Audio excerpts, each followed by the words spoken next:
ခုပေါင်းစားဖို့ရာမကာဒနာမရှိတဲ့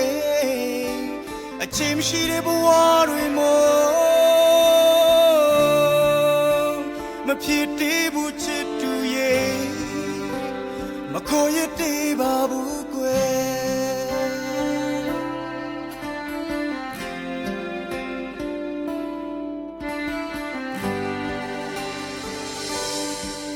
မလွယ်ပါဘူး